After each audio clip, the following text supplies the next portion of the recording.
Kasalukuyang nasa loob ng Philippine Area of Responsibility ang Tropical Depression Tino at taglay ang hangin 95 km bawat oras malapit sa gitna at pabugsong umaabot sa 115 km bawat oras habang kumikilos pakanluran sa bilis na 30 km bawat oras. Inaasahang lalakas pa ito sa susunod na 1 hanggang 2 araw at maaaring umabot sa typhoon category.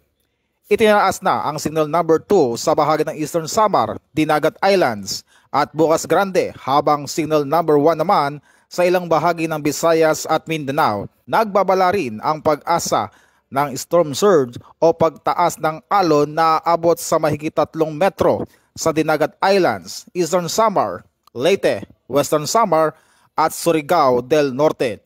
Manatiling nakatutok sa mga anunsyo ng pag-asa at lokal na pamahalaan at pinapalalan din na laging mag-ingat. At yan muna ang weather update sa mga oras na ito. Ako po si Patrolman Adrian Dayaw nagbabalita para sa PNN Weather Updates.